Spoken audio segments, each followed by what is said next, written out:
everybody. I'm Hillary Atkin from the Atkin Report, and I'm so excited to welcome Rachel Mack from The Voice to this edition of Hillary's Happy Hour. Rachel, how are you doing? I'm great. How are you? Great. I want to congratulate you on being one of the top 5 in The Voice representing Team Nick. How did you feel when Carson announced your name as a finalist going to the lives? You know, when Carson said my name, that was crazy for me, because I think this is this round especially, I had absolutely no idea what was going to happen. Usually you have an idea of what's going to happen, even if you're completely wrong. You kind of have an idea, but this time it was so up in the air. I think for a lot of teams it was up in the air.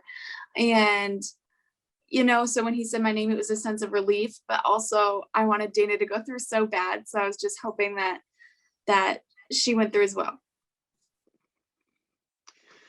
Well, you know, as the youngest artist competing in the competition, you've had such an interesting journey. Let's rewind to your blind audition performance of Patty Griffin's Let Him Fly. How did it go in reality compared to what you thought might have happened on the stage? You know, I think that was the most nervous I've ever been, but I think that was good that happened, because, you know, kind of got that out of the way so that the rest of the performances on the show were, you know, easy breezy, because I wasn't as nervous. But that one was definitely crazy, because, you know, it's intimidating having 4 backs turned to you. That's like your whole life on the line for this show. If you don't get it's your turn, you don't get the chance to do anything afterwards. So that was really nerve-wracking, but I'm really happy with the results. Well, I know you've been a longtime fan of The Voice, so you had to have something in your mind of what it would be like to perform with everyone's back to you. And what was your strategy going in? You know, going into the blind auditions, I was thinking like, oh my gosh, it's fine. You're just going to sing the song. You know, I felt really calm. And then I got up on stage and I was like, bleh, bleh. Like the words just spilled out of my mouth. It was like, you can't prepare for that. There's nothing that can prepare you for that experience. I think the blind audition is the scariest thing, you know? And I was really wanting Blake to turn, but that didn't happen. But I'm completely fine with that, because, you know, I'm in the finals. So I love Team Nick. Yeah, well, I mean, everyone knows you're a huge fan of Blake's, but tell us what you have taken away from all of your experiences being coached by Nick and also being mentored by Darren Criss and Snoop Dogg. Yeah, I think Nick is the perfect coach for me. He has taught me so much. His experiences are similar to mine in the industry, and he's just not only a good vocal coach, but I think he's a good mentor for me. And then I think I had the perfect mentors too, because I love Darren Criss. I am insanely in love with Glee, and Blaine was always my favorite character on Glee.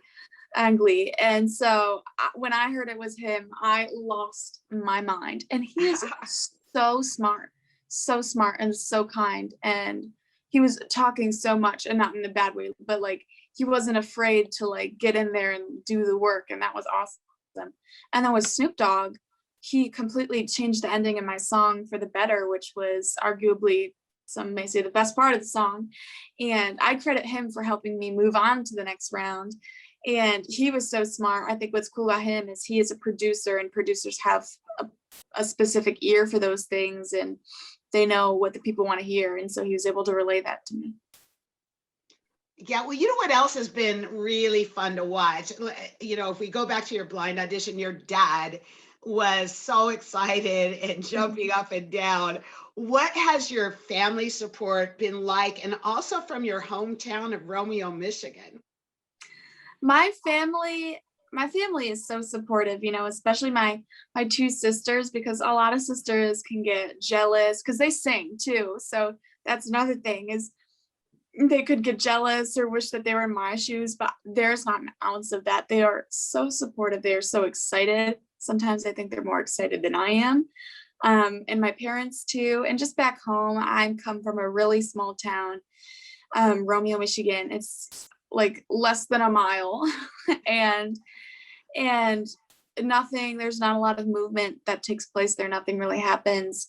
And so for this to happen, for something new to come out of it, I mean, our one claim to fame is Kid Rock is from Romeo. So it's been a while since something has happened there, but I think it's kind of cool seeing all the support. And I mean, it's definitely crazy for me. I'm not back home right now, obviously, so I don't see everything, but hearing all the messages and seeing pictures, it's really sweet. How are you mentally and philosophically preparing to go into the finale shows of The Voice? Yeah, I think the hardest part out of all this is physically. So I can't really give any advice on how I'm physically prepping because I'm exhausted physically. But mentally, I think the interesting part about the finale, I feel like it is the least stressful, I think, for me, because people just, they want to move on to the next round and they want to sing the next song they can sing, you know? Yeah. But this is, no matter what happens, the last round. No, if I win, if I lose, no matter what happens, I will have sung every song I could sing. And I think that's, you know, it takes a lot of the stress off. And I mean, obviously there's its own stresses in terms of this round is picking the winner, but at the same time, it's just like, I'm grateful to have gotten to this point and I just want to have fun. Well, you know, you're always fun to watch. And one of the things I wanted to mention is your hats. Mm-hmm. You always have a really cool hat. Tell us about how you choose those. I mean, yeah, my hats are really controversial for some reason, so I'm glad you like them. But yeah, the hat is part of my being now. I'm a hat girl, and I think they're fun, and it's my little shtick, and I think it's just the perfect accessory to every outfit is a brimmed hat. Well, I think you're going to inspire a lot of people to follow suit, maybe even myself. They're in. Rachel, what would it mean to you to win The Voice? It would mean everything for me to win The Voice. I've overcome a lot of obstacles on the show, and you know, I've overcome a lot of odds. I've been the youngest the entire competition, not just at this point. Right. And you know, I'm the only female left. I'm the only minor left. I am the first one chair turn female in the history of The Voice to make it this far. And you know, I've overcome a lot of things, and I think, you know, I want to spread messages. I want to spread positivity. And so for me to win The Voice, it would just, and it also means a lot that, you know, having America actually put you through, because as a musician, it's like pretty much American confirming we like your music. And as a musician, you want people to like your music. So it would just be the cherry on top. Well, thank you for pointing out all these historic firsts that you've achieved. And I know you have to get back to rehearsing, Rachel, but we're wrapping up our happy hour. I want to thank you so much for taking time out to be with me. Of course, I got my water bottle. Yes. Cheers to you and to your continued success. Thank you so much.